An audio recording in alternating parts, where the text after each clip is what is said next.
ఓకేనా. Good morning.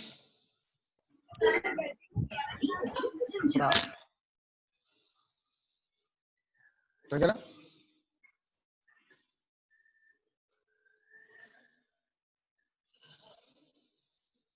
అందరూ బాగున్నారా?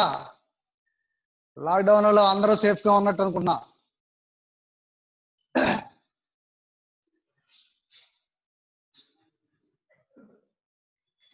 ఇప్పుడు మనకి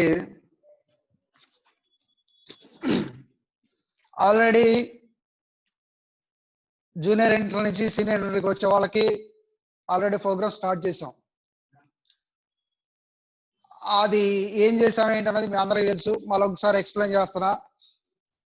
మిగతా ఏంటంటే ప్రతి సంవత్సరం జూన్ 1 నుంచి మన కాలేజ్ రీఓపెన్ చేసుకుంటాం. సమ్మర్ లో ఒక 1 మంత్ సెకండ్ ఇయర్ సిలబస్ ఒక చాప్టర్ వేసుకొని ఆ చాప్టర్ ని కంటిన్యూ చేసుకుని తర్వాత జూన్ 1 నుంచి మళ్ళా రెగ్యులర్ గా టైం టేబుల్ రన్ చేసుకుంటా ఉన్నాం. కానీ ఈ సంవత్సరం అది కుదరలేదు కాబట్టి కోవిడ్ వల్ల మనకి ఇబ్బంది కలిగింది కాబట్టి ఆ ఇబ్బందిని మనం ఓవర్కమ్ చేసుకోవడానికి మనం ఏం చేసామంటే ఈ సంవత్సరం సెకండ్ ఇయర్ సిలబస్ అయిపోయిన తర్వాత అక్టోబర్ నుంచి మనకి ఫస్ట్ ఇయర్ రివిజన్ స్టార్ట్ చేస్తాం. ఫస్ట్ ఇయర్ రివిజన్ స్టార్ట్ చేసి ఫస్ట్ ఇయర్ ఆబ్జెక్టివ్ సిలబస్ అప్పటి నుంచి స్టార్ట్ చేసుకుని డిసెంబర్ ఎండింగ్ వరకు చెప్పుకుంటాం. ఆ ప్రోగ్రామ్ ని ఇప్పుడు ఈ సమ్మర్ లో మనం యూటిలైజ్ చేసుకున్నాం. ఈ సమ్మర్ లో మన ఫస్ట్ ఇయర్ యొక్క ఆబ్జెక్టివ్ సిలబస్ ని సమ్మర్ లో వేసుకున్నాం. ఈ ఈ ఫస్ట్ ఇయర్ అంతా కూడా ఆల్మోస్ట్ అయిపోయింది. 1 or 2 చాప్టర్స్ ఉన్నాయి మిగిలినవి, అవన్నీ కూడా తర్వాత కంటిన్యూ చేసుకుందాం. ఈ వీక్ కూడా ఫస్ట్ ఇయర్ సిలబస్ ఏముంటుంది, ఫస్ట్ ఇయర్ సిలబస్ ఎగ్జామ్ ఉంటుంది. నెక్స్ట్ వీక్ కుములేటివ్ సిలబస్ పెట్టుకుందాం. సో నెక్స్ట్ వీక్ తో కంప్లీట్ గా ఫస్ట్ ఇయర్ మీద ఆబ్జెక్టివ్ కోచింగ్ అయిపోతుంది. రివిజన్ ప్రోగ్రామ్ కూడా అయిపోయింది. అంటే మనకి మనకి ఇచ్చిన టైం మన టైం ఎక్కడా కూడా వేస్ట్ చేసుకోవాలా. పర్ఫెక్ట్ గా ఫస్ట్ ఇయర్ ఆబ్జెక్టివ్ జరిగింది అంటే దాన్ని యూటిలైజ్ చేసుకున్న వాళ్ళందరికీ కూడా పర్ఫెక్ట్ గానే ఉంది. కానీ ఇప్పుడు మనం జూన్ 1 నుంచి నిన్నటి నుంచి ఏం చేస్తామంటే ఇప్పుడు సెకండ్ ఇయర్ సిలబస్ ని ప్రోగ్రామ్ కింద వేసుకుంటున్నాం. నిన్న ఇంట్రడక్షన్ క్లాస్ జరిగింది. ఈ రోజు ఆ చాప్టర్ ఏదైతే చాప్టర్ ఉందో ఆ చాప్టర్ ని స్టార్ట్ చేయబోతున్నాం. సో ఫిజిక్స్ పరంగా చూసుకుంటే ఫిజిక్స్ పరంగా సెకండ్ ఇయర్ లో మంచి ఇంపార్టెంట్ టాపిక్స్ ఉన్నాయి. ఇవన్నీ కూడా ఇంట్రెస్టింగ్ టాపిక్స్. సో అందరూ కూడా ప్రతిరోజు 8 to 8:30 ఆర్ 8:45 కొన్ని రోజుల వరకు 8 to 8:30 హాఫ్ అన్ అవర్ పెడతాం. తర్వాత 8 to 8:45 తర్వాత షెడ్యూల్ ఉంటుంది. ఈ 45 minutes మీరు కరెక్ట్ గా యూటిలైజ్ చేసుకొని ఆ ఫిజిక్స్ ని క్లాస్ జరుగుతున్నప్పుడు ఓపెన్ చేసుకుని లింక్ ఓపెన్ చేసుకొని కరెక్ట్ గా ఫాలో అయితే మీకు కంటిన్యూగా సిలబస్ ని రన్ చేసుకోవచ్చు. ఆ తర్వాత ఈ బిట్వీన్ 1 వీక్ లోపల మన మెటీరియల్ కూడా సప్లై చేయడం జరుగుతుంది. ఆ మెటీరియల్ ఇచ్చిన తర్వాత మనం ఏంటంటే వర్క్ కూడా ఇస్తాం, హోమ్ వర్క్ కూడా ఇస్తాం. అంటే ఏదైతే చెప్తున్నామో ఆ టాపిక్ మీద ఎక్కడి వరకు చదవాలి, ఎక్కడి నుంచి ఎక్కడి వరకు చదవాలి అనేది మనం క్లియర్ గా మెన్షన్ చేసి పేజ్ నెంబర్తో సహా ఈ మెటీరియల్ లో ఎక్కడ చదవాలి, ఏం వర్క్ చేయాలి, ఏ బిట్లు చేయాలి అనేది క్లియర్ గా హోంవర్క్ కూడా ఇవ్వడం జరుగుతుంది. ఆ హోంవర్క్ కూడా మీరు పర్ఫెక్ట్ గా ఇంటి దగ్గర కొంత టైం కేటాయించి కొంత టైం లోపల మీరు చేస్తే ఇక్కడ మీరు చెప్పిన దానికి మీరు అక్కడ చేసిన దానికి మ్యాచ్ అయితే పర్ఫెక్ట్ గా రన్ అవుతా ఉంటుంది ఈ షెడ్యూల్. ఇప్పుడు మనం ఏంటంటే ఇవాళ స్టార్ట్ చేసేటటువంటి చాప్టర్ ఎలక్ట్రిసిటీ చాప్టర్ ని స్టార్ట్ చేస్తున్నాం. అంటే ఈ ఎలక్ట్రిసిటీలో 4 చాప్టర్లు ఉంటాయి. ఫస్ట్ చాప్టర్ ఎలక్ట్రోస్టాటిక్స్ అన్నమాట. ఆ ఎలక్ట్రోస్టాటిక్స్ లో first topic first chapter charge and fields అనేది ఫస్ట్ ఎలక్ట్రోస్టాటిక్స్ లో ఫస్ట్ టాపిక్. ఆ చాప్టర్ ని ఈ రోజు స్టార్ట్ చేయబోతున్నాం. మీరందరూ కూడా జాగ్రత్తగా బుక్స్ దగ్గర పెట్టుకొని, అంటే వైట్ బుక్ పక్కన పెట్టుకోండి. వైట్ బుక్ పక్కన పెట్టుకొని నేను చెప్పే జాగ్రత్తగా వింటూ దాంట్లో నోట్ చేసుకుంటా ఉండండి. ఒకవేళ ఇప్పుడు ఏమైనా మిస్ అయినా, ఒకవేళ ఇది మీరు చెప్పే దాంట్లో మీరు ఏమైనా డిస్టర్బెన్స్ కలిగిన తర్వాత ఇది రికార్డెడ్ వీడియో పెడతాం. ఆ రికార్డెడ్ వీడియోని మీరు ఆన్ చేసుకొని మరి మళ్ళీ ఇంకోసారి చూడొచ్చు, ఒకసారి లైవ్ లో చూడొచ్చు, రికార్డెడ్ కూడా చూసుకోవచ్చు. రికార్డెడ్ మీ ఇష్టం, ఎన్నిసార్లు అయినా చూసుకోవచ్చు. అయితే ఇప్పుడు మనం చార్ట్స్ అండ్ ఫీల్డ్స్ స్టార్ట్ చేయబోతున్నాం, జాగ్రత్తగా వినండి. Electric charges and fields.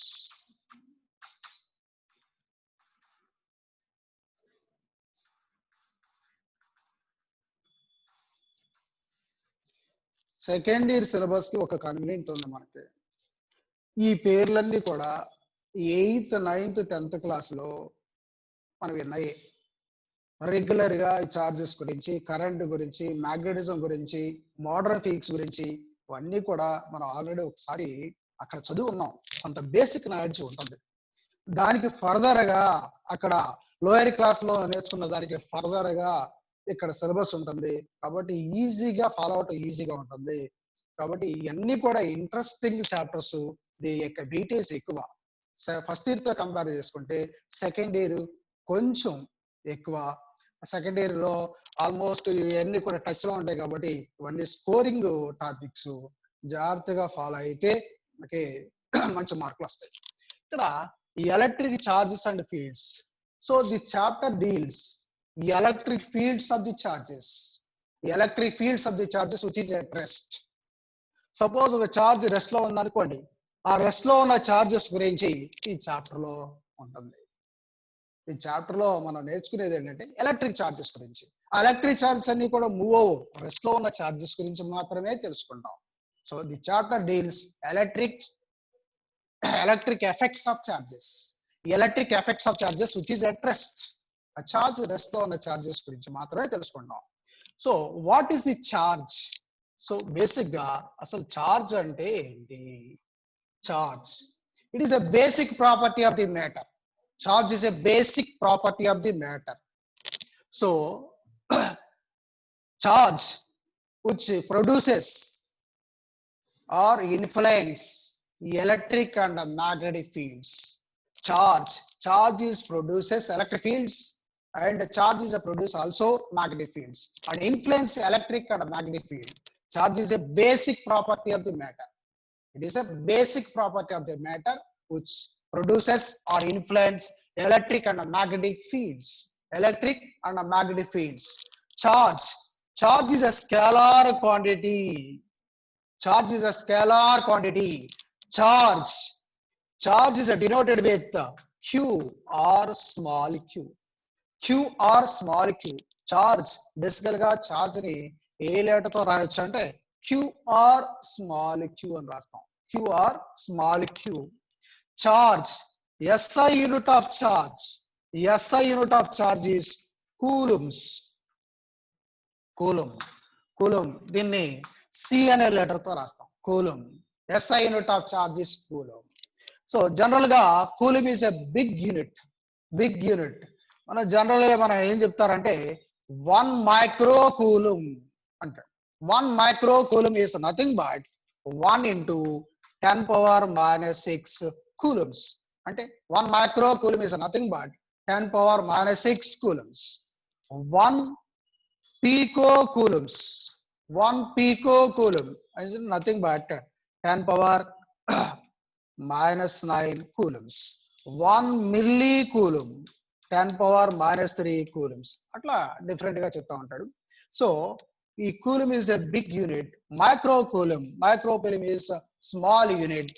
So 1 into 10⁻⁻6 coulombs is 1 microcoulombs. So charge is a basic property of the matter. Charge is a scalar quantity. So charge is denoted with Q or small q. Charges are two types. Positive charge, negative charge. Charge can be divided, basically charge is positive charge and negative charge. Positive charge means deficiency of electrons. Positive charge is nothing but deficiency of electrons or losing of electrons. Suppose ఒక body నుంచి కొన్ని electrons loose అవడం వల్ల positive charge వస్తుంది. ఒక బాడీలో ఉండవలసినటువంటి electrons కంటే తక్కువ ఉండడం వల్ల పాజిటివ్ ఛార్జ్ వస్తుంది. Positive charge is nothing but deficiency or losing of electrons. Its mass is a slightly decreases. Its mass is a slightly decreases. ఒక బాడీ మీద పాజిటివ్ ఛార్జ్ వచ్చిందంటే ఆ బాడీ యొక్క మాస్ స్లైట్ గా తగ్గుతుంది. ఉండవలసినటువంటి ఎలక్ట్రాన్స్ కంటే తక్కువ ఉండడం వల్ల దాని యొక్క మాస్ స్లైట్ గా తగ్గుతుంది. అంటే positive charge is nothing but deficiency of electrons or losing of electrons lose అవడం వల్ల or deficiency of electrons వల్ల ఆ బాడీకి పాజిటివ్ ఛార్జ్ వస్తుంది. Any body losing of electrons it gains some positive charge. Its mass is a slightly decreases. Next, negative charge is nothing but excess of electrons or gain of electrons. It indicates its mass is slightly increases. Negative charge ante it is gains of electron gain చేసుకుంటే negative charge వస్తుంది. or excess of electrons ఉండవలసినటువంటి electrons కంటే ఎక్కువ ఉంటే negative charge ఉంటుంది. తక్కువ electrons ఉంటే positive charge. ఉండవలసిన ఎలక్ట్రాన్స్ కంటే ఎక్కువ ఉంటే negative charge. So charges can be classified into 2 groups. కొన్ని పాజిటివ్ ఛార్జెస్, కొన్ని నెగటివ్ ఛార్జెస్ అంటాం. Positive charge, negative charge. Positive charge is nothing but deficiency of electrons. So mass is slightly less. Negative charge means it gains of electrons or excess of electrons. That means its mass is slightly increases. So a body is a neutral. That neutral body having equal number of electrons and positive charges. అంటే positive charge and negative charges రెండు కూడా equal గా ఉంటాయి. Suppose ఒక body తీసుకున్నాం, ఈ బాడీలో electron positive charges ఉంటాయి, నెగటివ్ చార్జెస్ ఉంటాయి. సపోజ్ పాజిటివ్ చార్జెస్ 50 ఉంటే, నెగటివ్ చార్జెస్ 50 ఉంటే రెండు ఈక్వల్ గా ఉంటాయి. So this body is neutral. 50 positive charges, 50 negative charges ఉంటే that body is called neutral body. Suppose 50 positive charges ఉండి 50 పాజిటివ్ చార్జ్ ఉండి 40 నెగటివ్ చార్జెస్ ఉంటే దీంట్లో డెఫిషియన్సీ ఆఫ్ ఎలక్ట్రాన్స్ ఉండడం వల్ల ఇది పాజిటివ్ చార్జ్డ్ బాడీ అని చెప్పొచ్చు. సపోజ్ దీంట్లో 50 నెగటివ్ చార్జెస్ ఉండి 40 పాజిటివ్ చార్జెస్ ఉంటాయంటే అంటే దీంట్లో ఎక్సెస్ గా ఎలక్ట్రాన్స్ ఉన్నాయి. ఎక్సెస్ గా ఎలక్ట్రాన్స్ ఉంటే ఇది నెగటివ్ చార్జ్డ్ బాడీ అని చెప్పొచ్చు. Negative charged body. అలాగే charge is a quantised.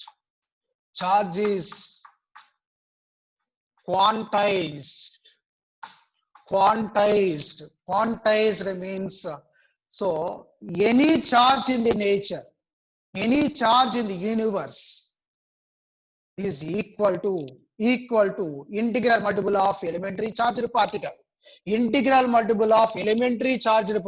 Suppose ఒక బాడీ మీద ఉన్న చార్జ్ క్యూ, దా చార్జ్ ని ఈ విధంగా రాసుకోవచ్చు, plus or minus of Ne. Charge is equal to plus or minus of Ne. So charge is a quantized, means any charge in the universe can be written as plus or minus Ne. That is integral multiple of elementary charge. E is charge of the electron. Electron యొక్క charge universe లో అతి తక్కువైనది. So this is the lowest charge. Lowest charge in the universe is charge of the electron. That charge of the electron E is equal to 1.602 into 10 power minus 19 coulombs. 1.602 into 10 power minus 19 coulombs is lowest or least charge in the universe. So integral multiple integers, N is integer. Integer is nothing but 1, 2, 3, 4 and so on. 1, 2, 3, 4 and so on. Therefore, Q is equal to Q is equal to 1C, 2C, 3C, and so on. Either plus or minus, plus or minus, plus or minus, plus or minus 1C. Plus unte positive 1 coulomb, negative unte minus 1 coulomb, minus 1 coulomb. అంటే ఈ charge ని ఈ విధంగా రాసుకోవచ్చు అన్నమాట. Charge is equal to quantised means Q is equal to NE. తర్వాత suppose ఒక body మీద ఉన్న charge is equal to 1 coulomb. A body having a charge 1 coulomb. 1 coulomb. 1 coulomb charge ఉంటే ఆ బాడీలో ఎన్ని ఎలక్ట్రాన్స్ ఉంటాయి? Suppose a body having 1 positive coulomb. అంటే Q is equal to plus 1C. So how many electrons are lost in this body is ఎంత అంటే ఇట్లా రాసుకోవచ్చు. Charge is equal to NE కదా, N is equal to Q by E. Q is nothing but 1 coulomb. Charge of the electron is 1.602 into 10 power minus 19. So therefore 6.28 into 10 power 18 electrons. 6.28 into 10 power 18 electrons would loss. ఆ body loss అయినటువంటి electrons ఎన్ని అంటే 6.28 into 10 power 18 electrons. ఎన్ని electrons loss అయితే that body having a positive charge. ఒక body మీద loss అయినటువంటి electrons ఈ 6.28 into 10 power 18 electrons. Similarly next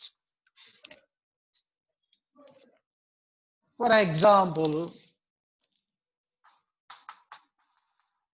Q is equal to plus 1C means ఎన్ని ఎలక్ట్రాన్స్ లాస్ అని అంటే ఇట్లా చెప్తాం 1 into 6.28 into 10 power 18 electrons loss. Suppose Q is equal to minus 1C means 1 into 6.28 into 10 power 18 electrons gains. Plus 1C means 6.28 into 10 power 18 electrons lost by this body. So Q is equal to minus 1C means that body loses 6.28 into 10 power 18 electrons gains. So minus indicates that body gains. Plus 1C means that body loses the 6.28 into 18 10 power 18 electrons. Suppose Q is equal to minus 20 mu C. Charge is equal to minus 20 mu C means 20 into 10 power minus 6 into 6.28 into 10 power 18 electrons that body loses, that body gains. Minus indicates that body gains. Suppose Q is equal to minus plus 10 mu C అంటే 10 into 10 power minus 6 into 6.28 into 10 power 18 electrons lose. Minus unte gains, plus unte lose. అంటే charges are two types, positive charge and negative charge. So అట్లాగే so ఏదైనా ఒక బాడీకి mass ఉండి charge ఉండకపోవచ్చు. Any body can adjust mass without charge, but any body having a charge without mass లేకుండా charge ఉండదు. Mass ఉండి చార్జ్ ఉండకపోవచ్చు కానీ మాస్ లేకుండా చార్జ్ ఉండదు. సో ఒక బాడీకి చార్జ్ ఉంది అంటే దానికి మాస్ ఉన్నట్టే. సో మాస్ ఉంటే ఆ బాడీకి చార్జ్ లేకుండా కూడా అడ్జస్ట్ అవుతుంది. So A body can adjust mass without charge, but a body having a charge without mass is variant, charge is invariant, mass is variant, charge is invariant. Charge is constant, mass is variant. Vary అయిపోతా ఉంటుంది. Suppose when a mass is changes with speed, if a speed is increases, mass is increases. With the speed is increases, charge does not change. So charge does not depends upon the speed, but mass is depends upon the speed. So mass is variant, charge is invariant అని చెప్పొచ్చు. So next,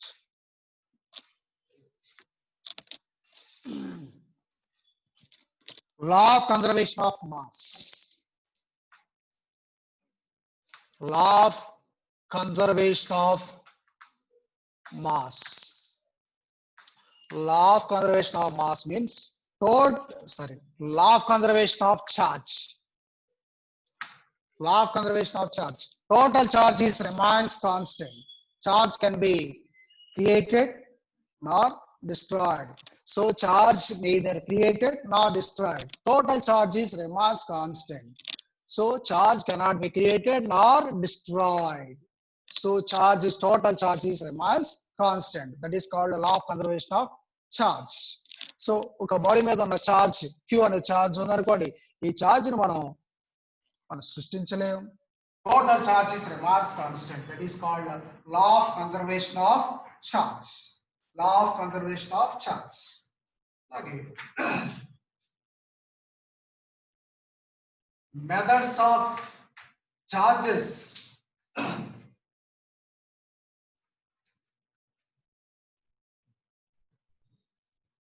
Like charges are refer to each other. Unlike charges are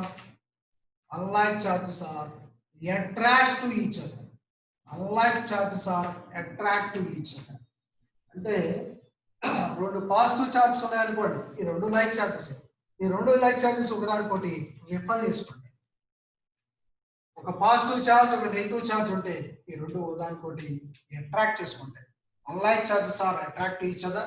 Like charges are refer to each other. A charged body is attract opposite charged body and neutral body also. A charged body is attract opposite charged body and also neutral body. Suppose ఇది positive charge ఉందనుకోండి, ఈ positive charge body negative charged బాడీని attract చేయగలదు. అదే విధంగా neutral బాడీని కూడా attract చేసుకుంటుంది. అంటే లైక్ చార్జెస్ రిఫర్ చేసుకుంటే, unlike charges are attract to each other. Next remaining topic continued అయింది టుమారో ఆల్సో. సో ఈరోజు మనం ఏం చెప్తామంటే ఓన్లీ చార్జెస్ గురించి మాత్రమే ఇంట్రడ్యూస్ చేసుకున్నాం. ఇదంతా కూడా ఇంట్రడక్షన్ క్లాస్ కింద మనం తీసుకోవాలి. ఓన్లీ చార్జ్ గురించి తీసుకున్నాం. చార్జ్ గురించి చెప్పాం. చార్జ్ అనేది ఎన్ని రకాలు చెప్పాం. చార్జ్ క్వాంటైజ్డ్ అని చెప్పాం. Law of conservation of charges చెప్పుకున్నాం. ఆ చార్జ్ లో రెండు రకాలు ఉంటాయి, positive charge, negative charge. So positive అంటే ఏంటో చెప్పుకున్నాం, నెగిటివ్ అంటే ఏంటో చెప్పుకున్నాం. నెగిటివ్ అంటే ఎక్సెస్ గా ఉన్నటువంటి ఎలక్ట్రాన్స్ వల్ల నెగిటివ్ చార్జ్ వస్తుంది. Positive charge deficiency of electrons వల్ల పాజిటివ్ చార్జ్ వస్తుంది. సో ఒక -20 మైక్రో కూలుంబ్స్ అంటే అర్థం ఏంటంటే -20 మీన్స్ ఇక్కడ minus indicates negative. So that body having excess of electrons 20 micro అంటే 20 into 10⁻⁶. ఎన్ని ఎలక్ట్రాన్స్ ఒక కూలం చార్జ్ లో ఎన్ని ఎలక్ట్రాన్స్ ఉంటాయి అంటే 6.28 into 10⁻18 ఎలక్ట్రాన్స్ ఉంటాయి. అంటే -20 మైక్రో కూలమ్స్ లో ఎన్ని ఎలక్ట్రాన్స్ ఎక్సెస్ గా ఉంటాయి, 20 into 10⁻⁶ into 6.28 into 10⁻18 ఎలక్ట్రాన్స్ ఎక్కువగా ఉండడం వల్ల that body having -20 micro coulombs. అలాగే a body having a +10 micro coulombs, that means ఆ బాడీలో ఎన్ని ఎలక్ట్రాన్స్ లూజ్ అయి ఉంటాయి, 10 into 10⁻⁶ into 6.28 into 10⁻18 electrons loose అయి ఉంటాయి. అట్లా ఒక చార్జ్ గురించి మనం మాట్లాడేది ఈరోజు. ఆ చార్జ్ రెండు రకాలుగా ఉంటాయి. ఆ చార్జ్ ఏ విధంగా వస్తుందో చెప్పుకున్నాం. రేపు ఆ చార్జ్ ని ఏ విధంగా మనం ఎలక్ట్రిఫై చేయొచ్చు, డిఫరెంట్ మెథడ్స్ ఆఫ్ ఎలక్ట్రిఫికేషన్స్ ఎలక్ట్రిఫికేషన్ చెప్పుకొని ఆ రెండు చార్జెస్ మధ్య ఇంట్రాక్షన్ ఫోర్స్ రిపల్షన్ ఫోర్స్ ఉంటాయి. ఆ ఇంట్రాక్షన్ ఫోర్స్ రిపల్షన్ ఫోర్స్ గురించి రేపు క్లాస్ లో మనం చెప్పుకున్నాం. So thank you 1.5